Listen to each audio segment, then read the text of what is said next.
Yediyurappa BJP ಬಿಟ್ಟು ಹೋಗಿದ್ರು. ಮತ್ಯಾಕೆ ಬಿಜೆಪಿಗೆ ಬಂದ್ರು ಗೊತ್ತಾಗಿಲ್ಲ. ಯಡಿಯೂರಪ್ಪ ವಿರುದ್ಧ ಲಿಂಬಾವಳಿ ಗುಡುಗಿದ್ದಾರೆ. ಯಡಿಯೂರಪ್ಪ ಬಿಜೆಪಿ ಬಿಟ್ಟು ಹೋಗಿದ್ರು. ಮತ್ಯಾಕೆ ಬಿಜೆಪಿಗೆ ಬಂದ್ರೋ ಗೊತ್ತಾಗಿಲ್ಲ ಅಂತ ಯಡಿಯೂರಪ್ಪ ವಿರುದ್ಧ ಅರವಿಂದ್ ಲಿಂಬಾವಳಿ ಗುಡುಗಿದ್ದಾರೆ. ಸಿದ್ದೇಶ್ವರ್ ಪರ ಬ್ಯಾಟಿಂಗ್, ಬಿಎಸ್ವೈ ಮೇಲೆ ಕಿಡಿಕಾರಿದ್ದಾರೆ. ಸಿದ್ದೇಶ್ವರ್ ಬರ್ತ್ಡೇ ವೇದಿಕೆಯಲ್ಲಿ ಲಿಂಬಾವಳಿ ಕಿಡಿಕಾರಿರೋದು. ಸಿದ್ದೇಶ್ವರ ಕುಟುಂಬ ಬಿಜೆಪಿಗೆ ದೊಡ್ಡ ಕೊಡುಗೆ ನೀಡಿದೆ. ಶೇಷಾದ್ರಿಪುರಂ ಬಿಜೆಪಿ ಕಚೇರಿಗೆ ಜಾಗ ನೀಡಿದ್ದು, ರವೀಂದ್ರನಾಥ ಮಂತ್ರಿಯಾಗೋದಕ್ಕೆ ಸಿದ್ದೇಶ್ವರ ಕಾರಣ.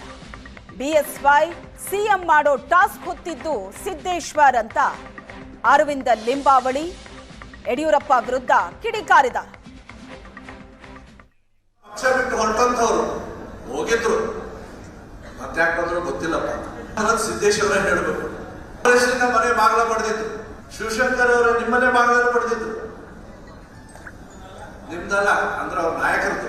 ಯಾರಾದರೂ ತಡೆದಿದ್ದಾರೆ ಅಂತ ಹೇಳಿದ್ರೆ ಮತ್ತು ತಡೆಯೋದಷ್ಟೇ ಅಲ್ಲ, ನಿಮ್ಮನ್ನು ಈ ರಾಜ್ಯದ ಮುಖ್ಯಮಂತ್ರಿ ಮಾಡೋ ಜವಾಬ್ದಾರಿ ನಾನು ತಗೊಳ್ತೀನಿ, ಅದೆಷ್ಟೇ ಖರ್ಚು ಬರಲಿ ನಾನು ಮಾಡ್ತೀನಿ ಅಂತ ಪಣ ತೊಟ್ಟಿರ್ತಕ್ಕಂಥವ್ರು ಸಿದ್ದೇಶ್ವರ. ಯಡಿಯೂರಪ್ಪನವ್ರು ಮುಖ್ಯಮಂತ್ರಿ ಆಗ್ಬೇಕನ್ನೋದು ಕಾರಣ ಅಂತ ಹೇಳಿದ್ರೆ ಅನೇಕರಿದ್ದಾರೆ. ಅದರಲ್ಲಿ ಮುಂದಾಳತ್ವ ತೆಗೆದುಕೊಂಡಿರ್ತಕ್ಕಂಥವ್ರು ಸಿದ್ದೇಶ್ವರ. ದಾವಣಗೆರೆಯಿಂದ ಬರೀ ದಾವಣಗೆರೆಗೆ ಅಷ್ಟೇ ಅಲ್ಲ, ನಮ್ಮ ಪಕ್ಷಕ್ಕೆ ಆರ್ಥಿಕವಾಗಿ ಕಷ್ಟ ಆದಾಗೆಲ್ಲ ನಾವು ನೋಡ್ತಾ ಇದ್ದೀವಿ ಸಿದ್ದೇಶ್ವರ ಹತ್ರನೇ. ನಮ್ಮ ರವೀಂದ್ರನಾಥ್ ಅವರು ಮಂತ್ರಿ ಆಗೋದಕ್ಕೆ ಕಾರಣ ಸಿದ್ದೇಶ್ವರೇ. ಅವರ ಕೃಪೆಯಿಂದ ಮಂತ್ರಿ ಆದಂತ ರವೀಂದ್ರನಾಥ್ ಅವರ ಹುಟ್ಟುಹಬ್ಬಕ್ಕೆ ಯಡಿಯೂರಪ್ಪನವ್ರು ಬರಕ್ಕಾಗತ್ತೆ? ಸಿದ್ದೇಶ್ ಅವ್ರ ಜೊತೆಗೆ ಅಣ್ಣ ತಮ್ಮ ಇದ್ದಂತ ಸಿದ್ದೇಶ್ ಅವ್ರ ಜನ್ಮದಿನಕ್ಕೆ ಅವ್ರಿಗೆ ಬರಕ್ಕಾಗಲ್ಲ ಅಂದ್ರೆ ಇದು ಅಕ್ಷಮ್ಯ ಅಪರಾಧ.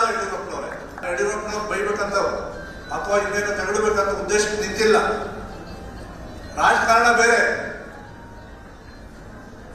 ನಿಮಗೆ ಹೆಗಲಿಗೆ ಹೆಗಲು ಕೊಟ್ಟು ನಿಂತಂತ, ನಿಮ್ಮ ಕುಟುಂಬದಲ್ಲಿ ಯಾರು ಇಲ್ಲದೆ ಇದ್ದಂತ ಒಬ್ಬ ಮಹಾನ್ ನಾಯಕನನ್ನ, ಮಹಾನ್ ಸ್ನೇಹಿತನನ್ನ ನೀವು ನಡ್ಸ್ಕೊಂಡಿರುವಂತ ರೀತಿ ಬಗ್ಗೆ